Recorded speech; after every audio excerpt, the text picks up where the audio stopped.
3 minutes. You actually made it 2. So I looked and it was 5:57. We're like, all right, let's time I it. didn't realize that they also have that maintenance. We got Of course not. Randall's old deer heads and everything else. We've thrown in random cabins that are. They're probably 70 plus years. He said she will, but she might be able to. She's just running late. So I think she'll be okay.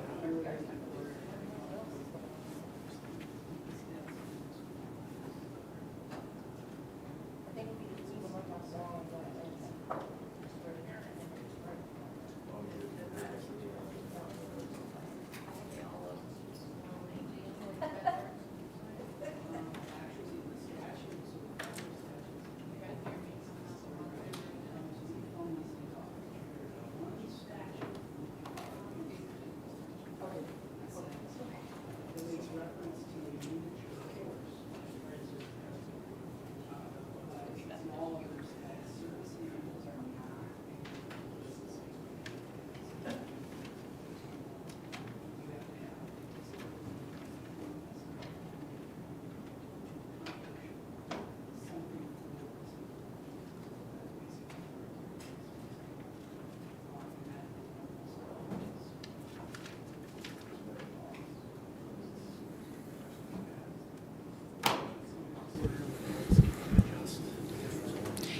All right, good evening, and I want to go ahead and call our work session to order. And with that, we'll begin with roll call. Benson. Here. Brunig. Here. Hanoff. Here. Johnson. Present. Minor. Here. Schramm. Here. Villanueva. Present. Mayor Mosier. Here.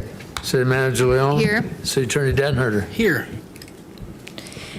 All right, moving on then to number 2 in our work session is a time for public appearance from anybody in the public that wants to address the commission on something not being dealt with on the work session tonight. Seeing no movement, then we will go ahead and get started with our work session tonight. If the commission can recall, a little while back, we went ahead and set tonight to talk about our animal ordinance. And with any work session, we want to use this as a time to do an educational component as far as what is our ordinance, and then also learn basically what options and any dialogue. Just for a reminder for the public, there is no commission action taken tonight. The only thing we would do from the work session is if there is commissioners who want to move this forward to an actual agenda item, that would be then the time and place that we would take action if there is any desire to do that. So tonight is a listening time. We will start with a formal presentation, and then depending on commission questions, we'll then open it up to the public if there's anybody that wants to make a comment, should time allow. So I just want to clarify all of that. Also to buy time for Chief Foot to collect his breath as he walked in, running in tonight. But we'll start with City Manager Leon to get us kicked off, and then I'm sure she'll have Chief Foot come to one of the microphones and continue the discussion. Thank you, Mayor and Commissioners. So I wanted to provide you with a little bit of background, as I don't think maybe any of you were on the commission when we last updated our animal ordinance. But perhaps some of you maybe were when we did the revisions. But I wanted to give you a little bit of the flavor of the ordinance, and you can certainly look that up on your own if you're interested in reading through it in more detail.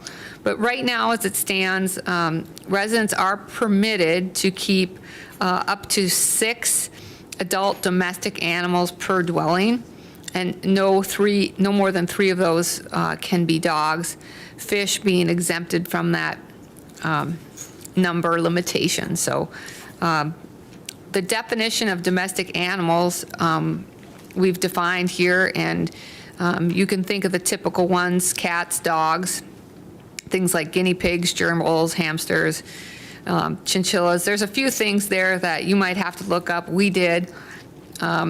We had some education, I remember, when we established the ordinance about sugar gliders. But there's also a number of birds and things that would fall into that. For the purposes of animal control, livestock including miniature livestock, which is what I think we're going to talk about tonight. Fowl and exotic animals are not considered domesticated animals. Now, there is an exception for chickens and livestock too.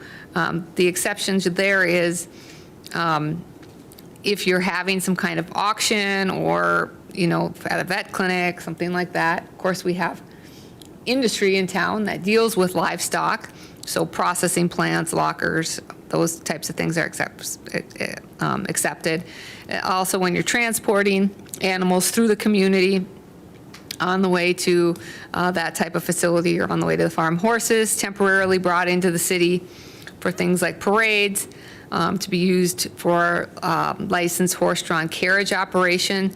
We had that develop one time in our Meridian district. We had someone that had a horse-drawn carriage. Person can possess up to 6 chickens, which hens, as long as the hens are confined in a manner and they're not visible to the traveling public or surrounding property owners. So we do have that provision. And they can possess up to 6 homing pigeons. I'm not sure that we have that in town, but that is allowed.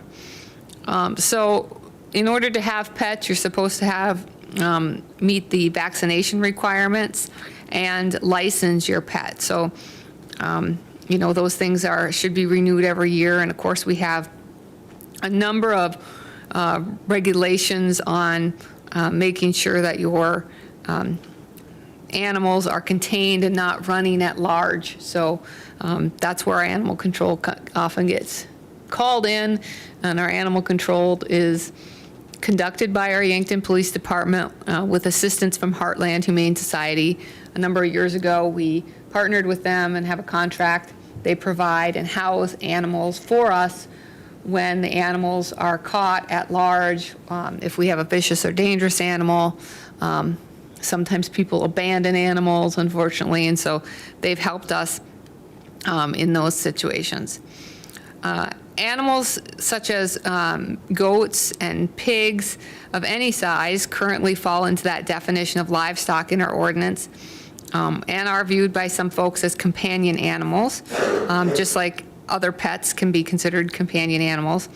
While a lot of different types of animals do provide comfort and companionship, there is some challenges with livestock.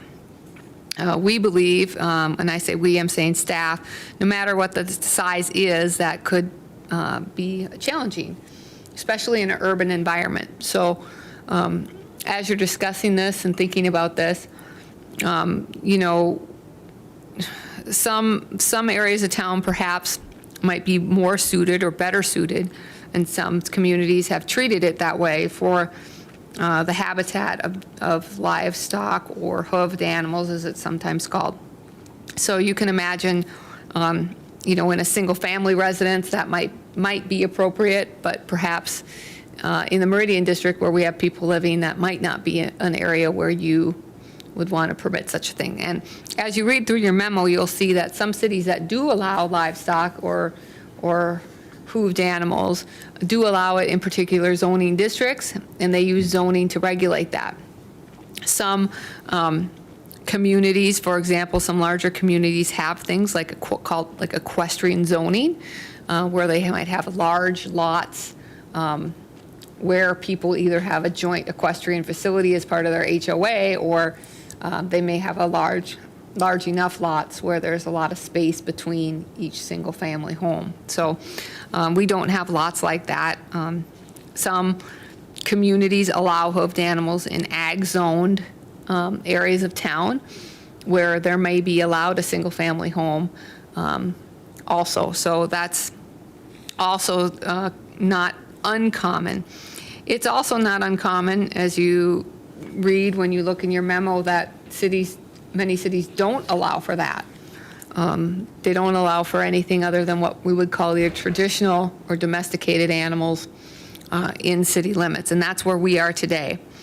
There are a couple reasons why this would be something we'd really want to talk about and have you help us determine what's appropriate. As we know, we do have situations where We get complaints about barking dogs and the noise that animals make. We're talking primarily about goats and pigs this evening, and they do make noise, especially when they're left outside, which I presume in some instances you would have your hoofed animal outside to some degree. That may cause disturbances. Also, we talked a little bit about this before when we considered these types of animals, or talked about these types of animals when it was brought forward to us.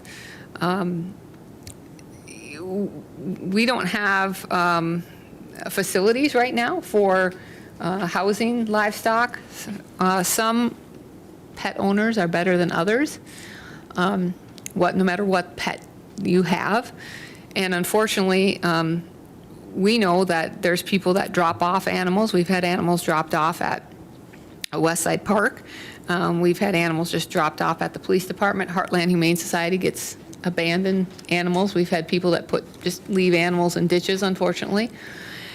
So, with the partnership with Heartland, they'll certainly take abandoned animals that our animal control gets, or animals that are out of, I guess, the realm of the ordinance, dogs running at large, cats, et cetera. In talking with Carrie Hatchesy at Heartland Humane Society, she said, we don't have a place for hoofed animals. If we would acquire them, we may be able to call a farmer and find somebody to take that animal, but we couldn't commit to that. So, that's an obstacle for us with changing our ordinance too, is if we would get these types of animals through animal control, which I wouldn't expect to, but again, we have already ended up picking up a goat because of somebody having that animal and it getting loose or getting out of the person's control. So having a place to put them is an obstacle, not necessarily an obstacle that can't be overcome, but something that we would need to take into consideration. Zoning would need to be considered. So if this is something you want to do, we need to decide how you want to do it. So are we going by zone, or are we putting up some parameters? Some communities would say, okay, you can have up to this many animals, but there needs to be space, so many feet space between it. Also a consideration.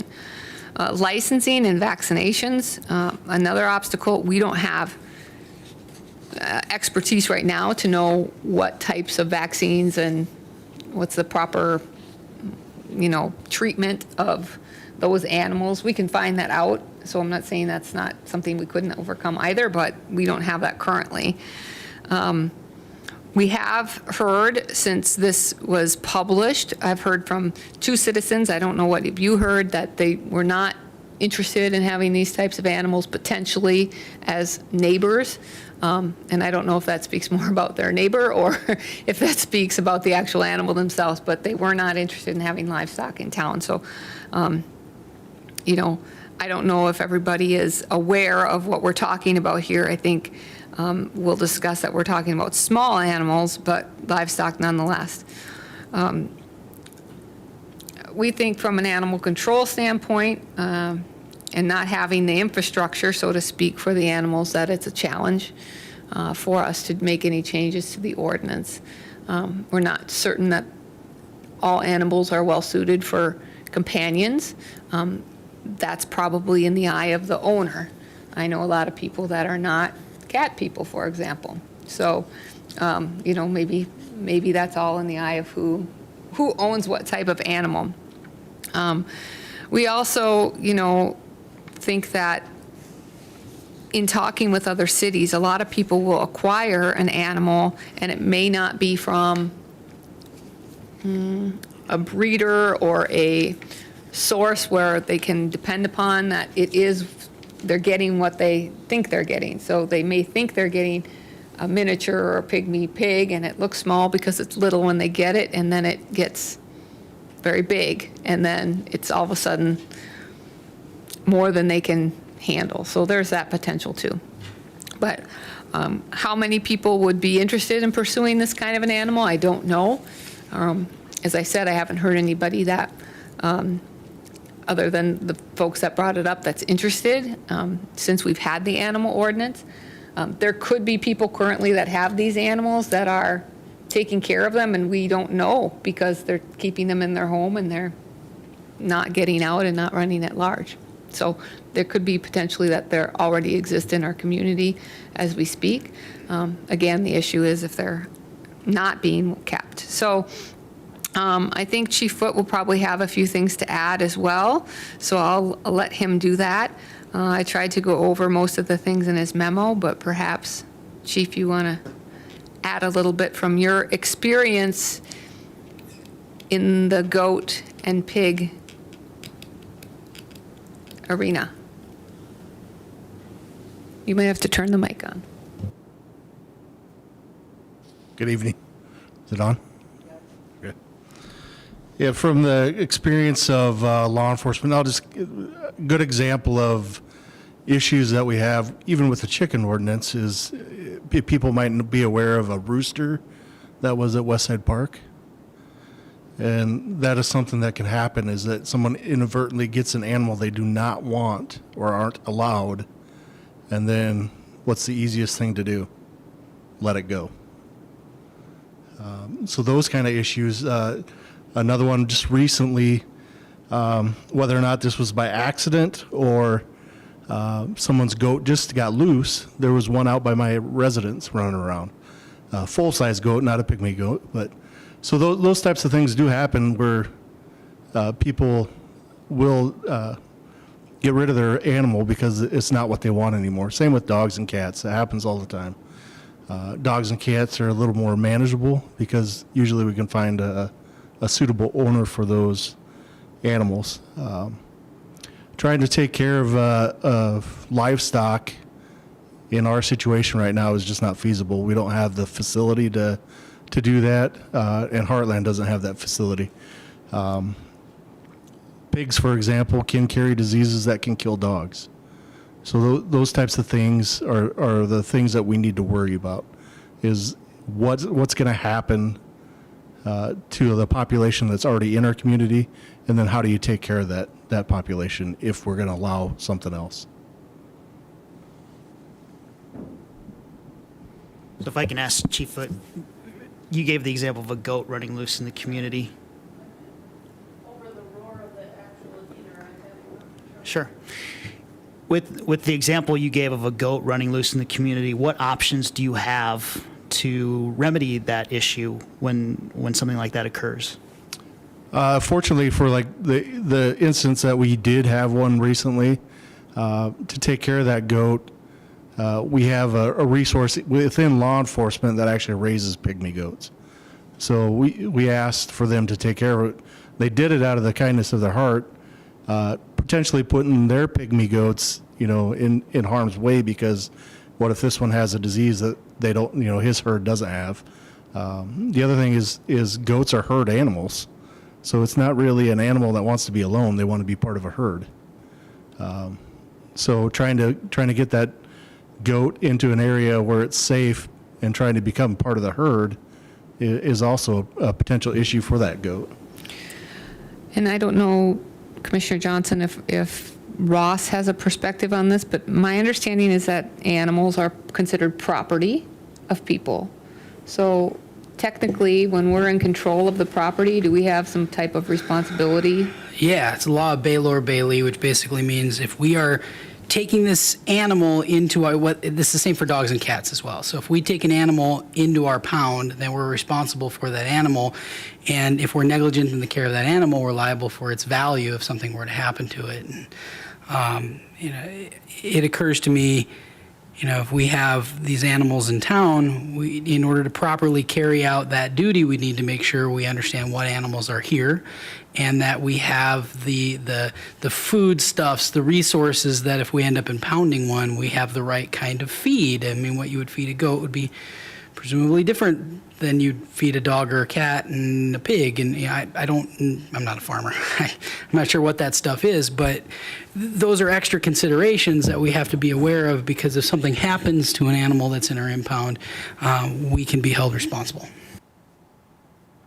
Now, one bright spot there is not pain and suffering, mind you. I know many of us think of our pets as part of our family members, and no one could pay me enough to replace my pet, but the law does limit that to the value of the animal, at least at this point.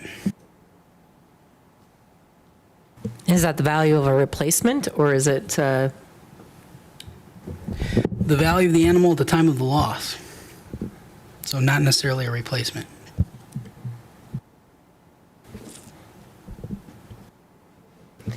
Commissioner Minor, I know you sit on the board, I believe, at Heartland Humane Society. Have any of these conversations come up during board meetings? And while I don't necessarily ask you to represent Carrie, I'm just curious to hear if there's any conversation or any thoughts or kind of around any board discussion. I do sit on the board there, and I have had discussions with Carrie about this. And there's not been a board-wide discussion at a meeting, but I have conversed with other board members about it separately. And there is great concern about, like Chief Foote said, if, a pig can bring, I think it's E. coli is what they carry. I'm not a scientist, I don't know that for sure, but they can bring something into the pound that could kill the dogs, which is horrible. So there's great concern about what the expectation would be of the Humane Society and the pound in terms of accepting an animal that the city is trying to impound. And we talked about the issue with the previous goat on the lamb. Sorry, I had to say it. But I don't think it was as seamless. I don't think it was that the goat appeared and then it made its way out to the farm. I think they had to figure out a holding situation. I think there was a large dog kennel involved. They had to keep it away from the building itself, and then how quickly can we get the goat to the farm, and how do we feed it? There were lots of questions and lots of concerns.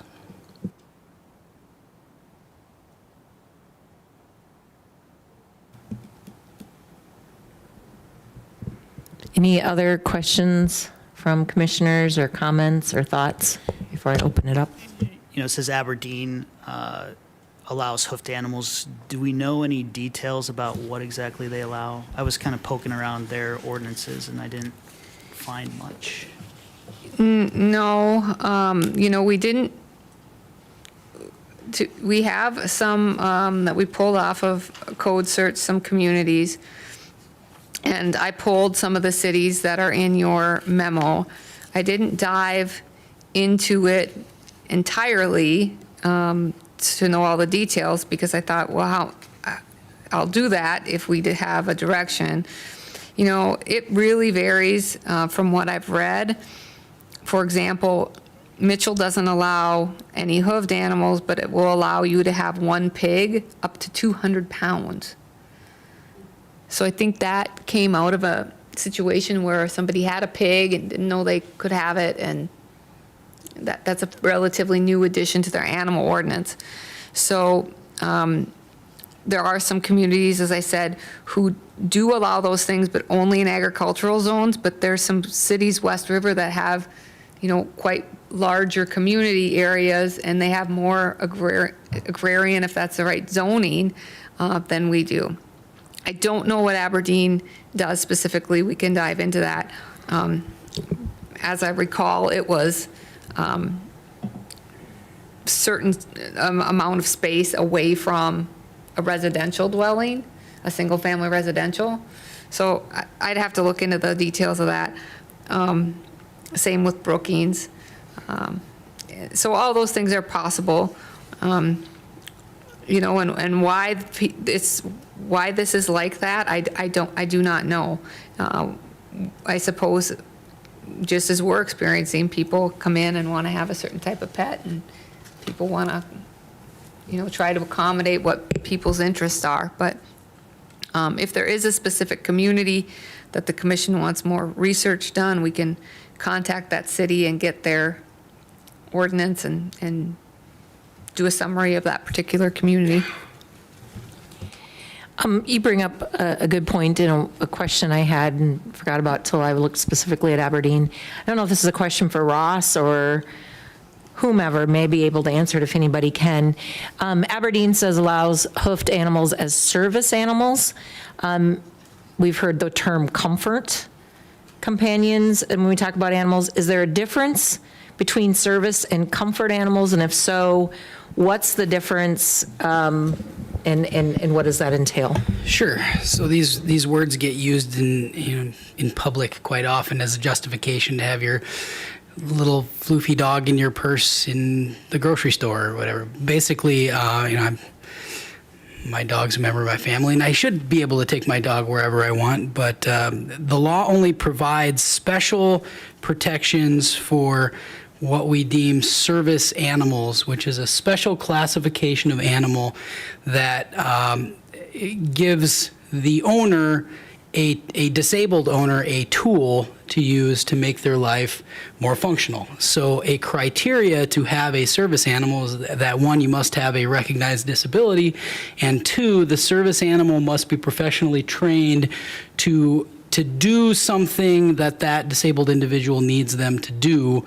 Like, for instance, the easiest example is a seeing eye dog. You know what I mean? It guides a person who is vision impaired. So there's special training that an animal goes through to become certified as a service animal, and it usually requires the animal be sent off, and they have to wear they're working dogs, and they wear a special vest. However, anybody can buy a vest off the internet. This is far different than a companion animal or what we typically deem an emotional support animal, which is also a thing, but that is sort of like you can think of it like a prescription animal designed to help people with any various issue, but it doesn't rise to the same level, doesn't get the same protections under law that a service animal does. In fact, based on my limited research in this area, the only area of law or body of law that provides special protections for emotional support animals is it's in the area of housing, landlord-tenant law, and HUD, fair housing rules. So it's a landlord-tenant related issue. It doesn't rise to the level of superseding ordinance and what types of animals you can have in a given community. That answer the questions? Yes, thank you. I thought maybe there was a difference, but just kind of wanted to clarify the difference if there was. So thank you for that. Other commission questions or thoughts? Otherwise, I will open it up to the public. I know we have one speaker here tonight who provided before the meeting, just for public to know. We did get a document handed to us right before the meeting. So I don't know, Wanda, if you want to step to the podium and walk us through what you presented to us prior to the meeting, that would be wonderful. Thank you. Okay, is this on? Yep. Okay. Well, I, in making my memo available to you folks, did not keep one for me. So, no, well, that's fine. It would seem that it would be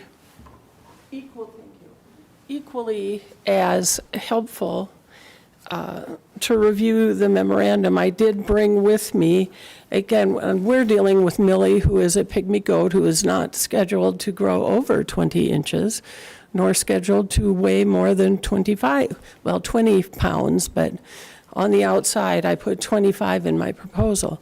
What we're proposing is that the city change the ordinance to allow for either, primarily pygmy goats, and or I understand I was contacted by two people who wanted to have potbelly pigs. And I don't have a potbelly pig. I've never owned a potbelly pig. I have never interacted with a potbelly pig, so I'm not sure. But I understand that pigs are clean for the most part, and they can be trained much like small dogs.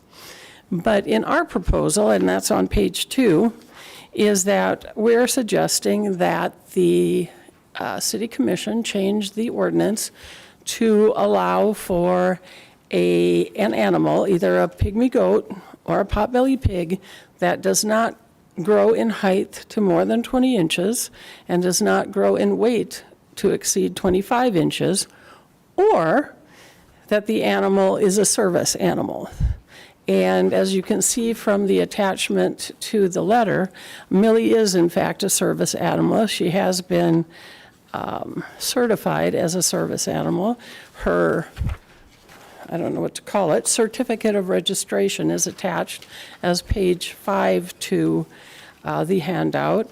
A copy of her identification card, for lack of a better word, is also attached to the letter, and I have the original here, if any of the commission wants to see it.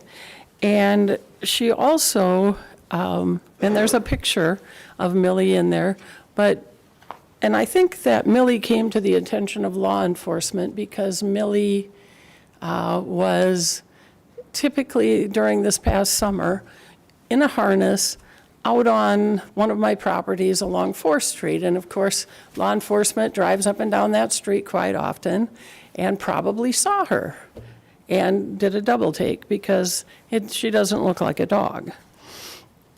Given that, we are also suggesting that, I left her collar down there, that items 1 or 2, and 3. And the third criteria that we would suggest is that whatever animal it is, if you take it outside, it needs to be in a harness or a leash, and it is not to be allowed to run free. I would also submit to the commission that it would make logical sense to me that if you're going to have a service animal within the confines of the city of Yankton, that you would register it with the police department in much the same fashion that you register a dog. I mean, we are talking about an animal that is shorter than my knee.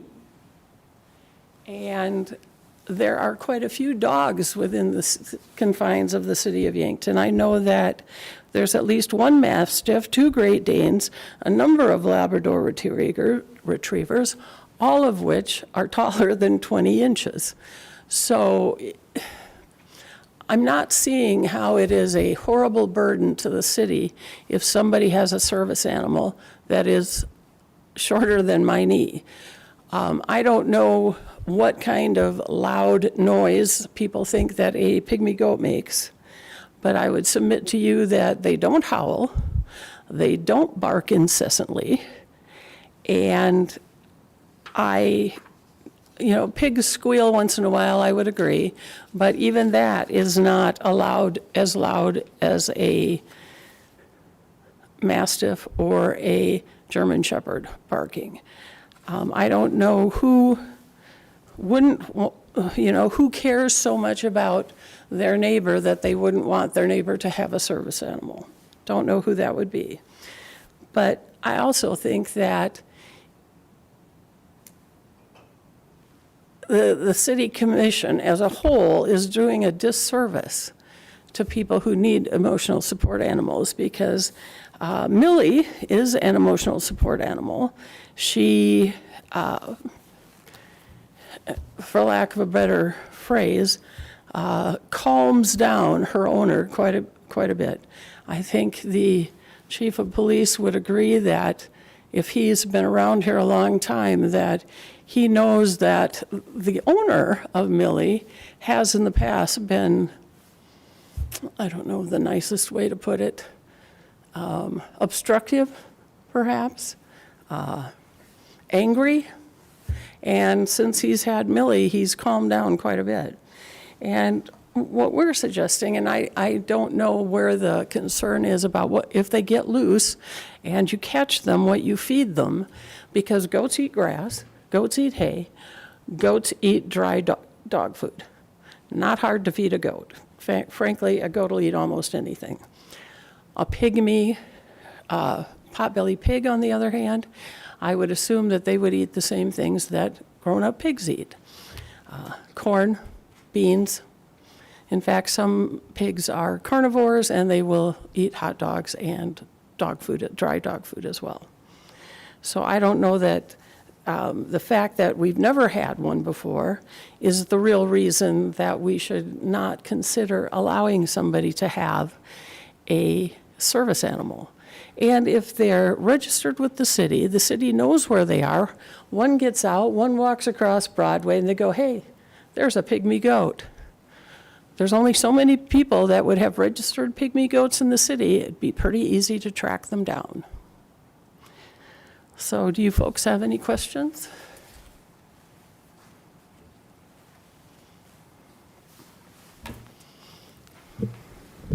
Any questions from the commission? Go ahead, Commissioner Brunig.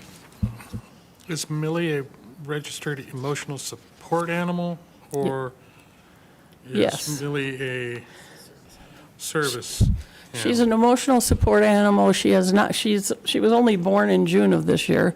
She's not an animal that has been trained, for example, to detect when somebody's sugar levels go down, which there are dogs that are trained. Sugar level of an individual goes down, then they, in some fashion, alert. But no, Millie is something that basically keeps Danny calm, which is a good thing.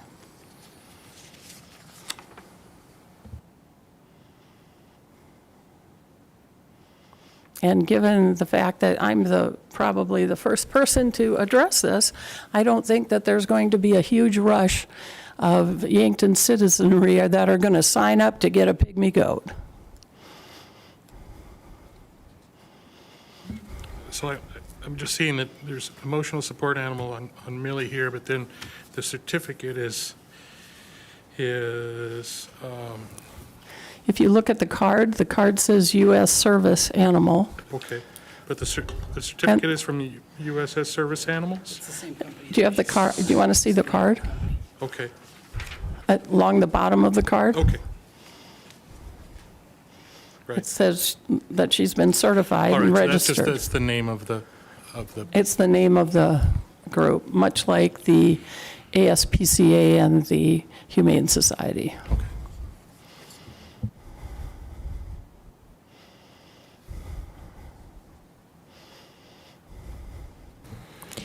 Chief, I'd be curious, I know I'm asking you to speak off the cuff, but some of what she proposes, I'm just curious, your vision, if this was taken on or an ordinance changed, what that looks like for the police department, as far as height and weight requirements, and, because that would be something new, right? Like, we don't have anything to have to track that now. So I'm just curious, if that ordinance changed, what would that look like on the police department?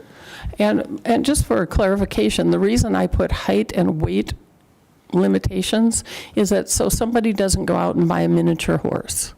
Because I had a miniature horse. He was this tall, but he was just like a horse. There are now miniature cows out there.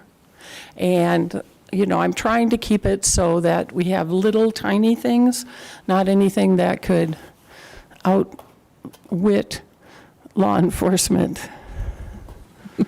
Well, I would guess Millie is probably pretty spry once in a while, so she might be able to outwit us. One, we'd want to research, because from what I'm told, the pygmy goats get to about 40 pounds. Maybe she's a different breed. I couldn't tell you for sure, but from what I'm told from the person that took care of Millie is that she's small now, but she'll be about 40 pounds. Did you ask him how tall she'd get? I did not. Because I've been told she'll never get higher than 20 inches. I don't know that, but the weight-wise is what I was going by when I asked that. So,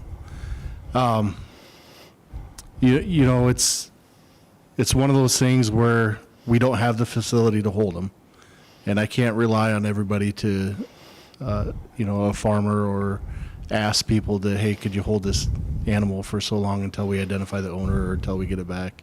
The first time we did encounter Millie, was the fact that we had no idea where she belonged until we put it on Facebook and found the owner. Equipment wise, I don't know. I don't know the first thing about trying to capture small goats. Cattle, I could tell you what it takes to herd some cattle, but as far as small goats or pigs, I would really need to do a lot of research on what it's going to take. We know recently we do have we got rid of the animal control truck, but we have a spare canine vehicle that we use for transporting our dogs and cats when we need to transport them to the Humane Society. When we do need to take on some animal control duties that may or may not be suitable for transporting livestock when we would have to, or when we come encounter that, we probably want to keep them separate. We probably don't want them in the same kind of kennels without really cleaning them out good in between different runs. A lot of more research is what it's really going to take to figure out exactly what we're going to need. Yeah, my thought in that vein too is sorting out, if we're going to allow for it, are we going to require any kind of vaccinations? I mean, we have standard vaccinations that are required for dogs and cats, but I don't know, is there such a I mean, sugar gliders we clearly don't have any obligations for, but I don't know. I think we want to look into that too. What would be an appropriate? Well, I can contact my veterinarian and ask her if goats need standard rabies vaccinations. That's what you give dogs and cats. You give them rabies vaccinations.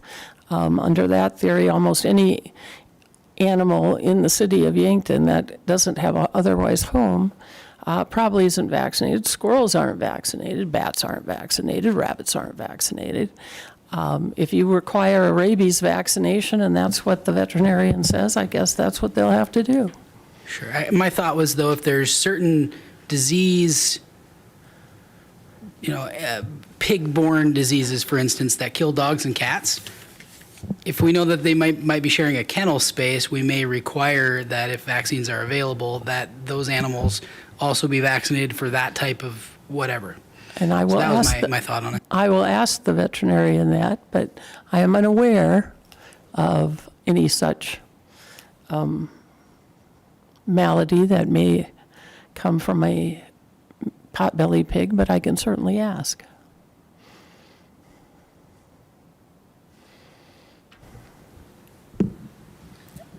We're talking about pygmy goats and potbelly pigs. Are there any other type of livestock that are commonly used as emotional support animals? Well, actually, I had somebody that had an emotional support chicken, but chicken is allowed under the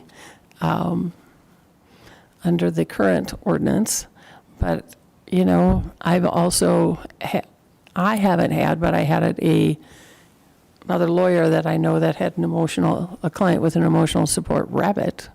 But again, I think rabbits are within the current ordinance. So, and one of the reasons I want to keep the animals small is obviously nobody wants to wake up one morning and see their neighbor offloading a Holstein steer into their backyard. We're talking little tiny animals. We're not talking full-grown animals. We're not talking horses. We're not talking 200, 300, 400-pound pigs. We're talking little animals that you could keep in your house.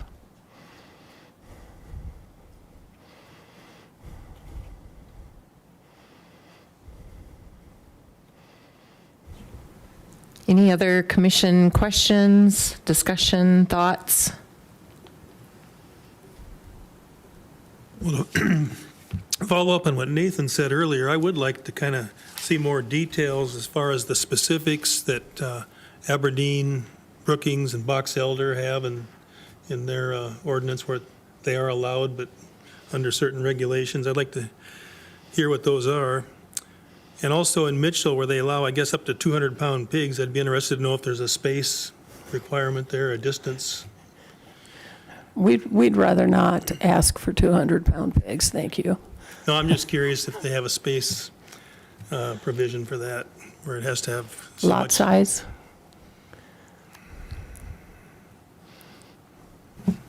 Sure, we can put together that information for the commission to look at. Those 4 communities, I think the others are pretty specific in what they do or do not allow.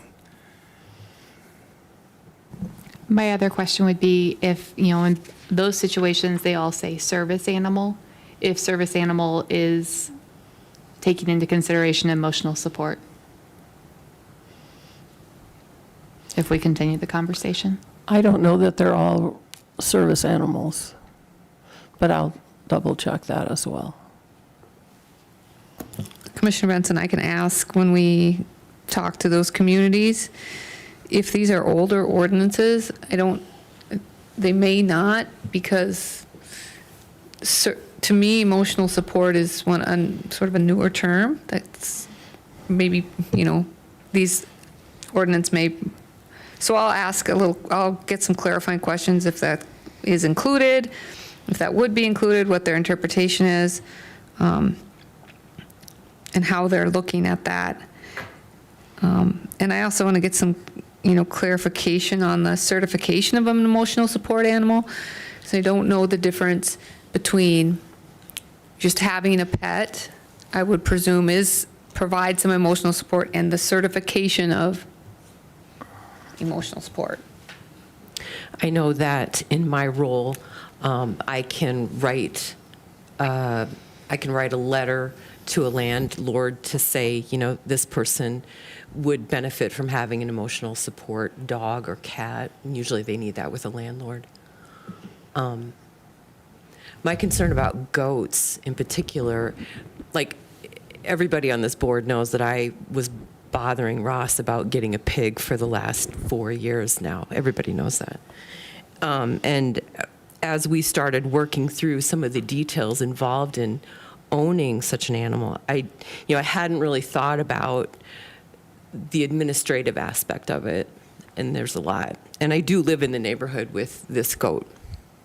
My concern about goats is just that they are so destructive. I mean, they eat everything. And I remember, like, the first time Millie wandered by my house, it was kind of a shock. I wasn't afraid of her, but I mean, I was just thinking, if she got into my backyard, she could chew up my furniture. And so I think it had, early on, I think it was hard to keep track of her. And so that would be my concern. And also, I had a family member that had a potbelly pig, and when he came to live with them, he was adorable, and then he became 200 pounds, and that was problematic.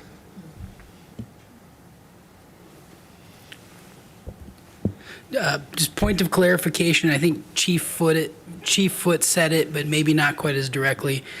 Millie, in this case, was taken into custody by local law enforcement because she was running at large. She did get out and got away, wasn't seized from the yard.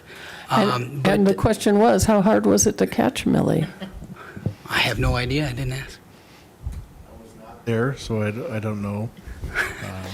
Well, clearly she was able to be taken into custody, so she might not have been. Yeah, but my point of saying that wasn't to throw Millie under the bus, but to talk about, I had an anecdotal conversation with Lisa Brazel. Many of you may recall, she used to be Yankton's animal control officer.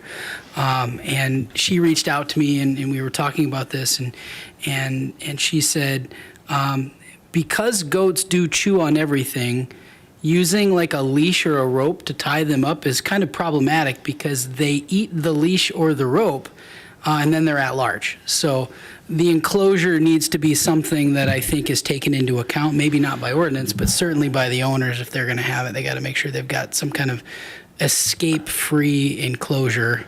Well, I would think that initially Millie was on a nylon rope, much like her collar, and they do make dog tie-downs, for lack of a better phrase, that are metal covered in plastic.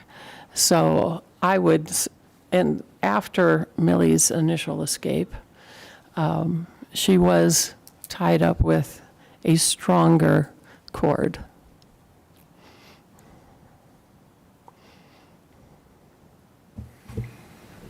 I've got one thing, going back to the certificate of registration, just looking up ussserviceanimals.org, which is where the certificate comes from.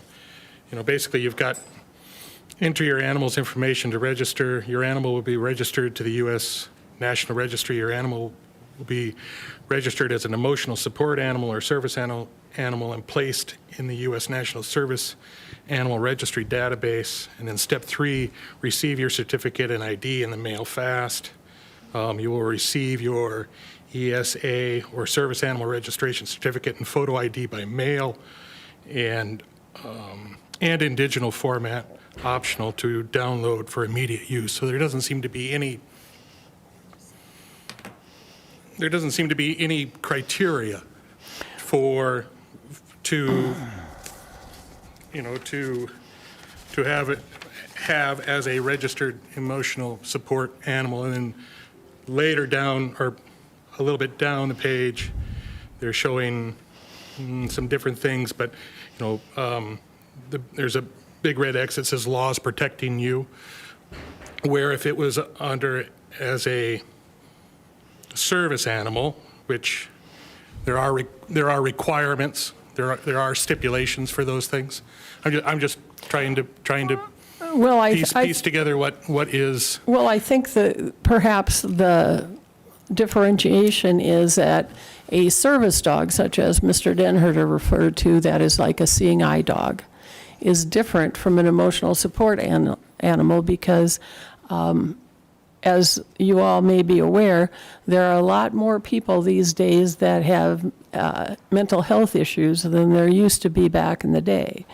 And I believe the emotional support animal is bridging the gap for those things. I don't know how you would train a chicken, to be a seeing eye chicken. I haven't tried that, don't think I'm going to try that. But I think that there are a lot of people out there who have anxiety disorders, who have anger disorders, who have emotional disorders, and they needed something, which is why, as I understand, that the U.S. service animal became a thing. I would also think that it could be a way to have an animal that you want to have. Well, Because if all it's- you wanted to have was an animal, he's got a dog. The dog doesn't do it, let me tell you. I understand. He's had a dog for several years, and that has not calmed him in any fashion, whereas this goat, there's a world of difference between the way he used to behave before he got the goat and when he had a dog. And now that he's got the goat, he's much calmer than he used to be, and frankly, that's a good thing for all of Yankton. Okay. I'm going to, oh, sorry.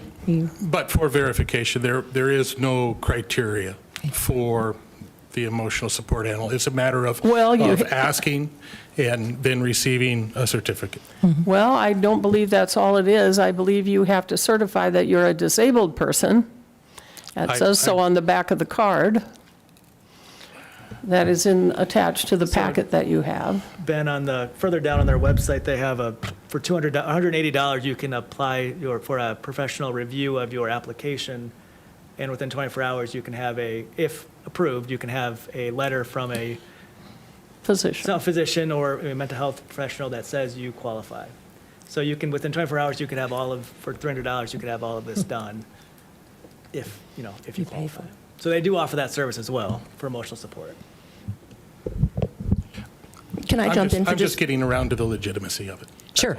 No, I think it's good Can I just jump clarification. in with one comment? I Yeah. know we need to wrap up, but in your 3-point proposal, you use the term service animal. And so I just want to make sure that if we continue this discussion, we have a clear understanding of what exactly you're asking for, because my understanding is there's a world of difference between the registration process for a service animal versus an emotional support animal. Well, and when I did that this morning, I was going off the U.S. service animal certification. If you want a clarification that it be a service animal and/or an emotional support animal, we can certainly do that. That's not a problem. I'll make sure I try to provide some definitions when I provide the information on the cities that were requested. Probably, if it's okay with the commission, I don't think we're in a hurry here. And we're trying to wind up the end of the year, so it might not be till after the holidays, if that's amenable to you all, but we'll start working on it. As soon as we have the information, we'll get it out to all of you, and then maybe we'll see if there's any more feedback. Can I chime in with one thing here?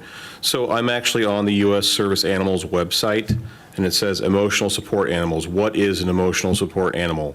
An emotional support animal is an animal that provides comfort just by being with a person. Because they have not been trained to perform a specific job or task, they do not qualify as a service animal under the ADA. So I'm just making sure that we are on the same page with service and emotional support.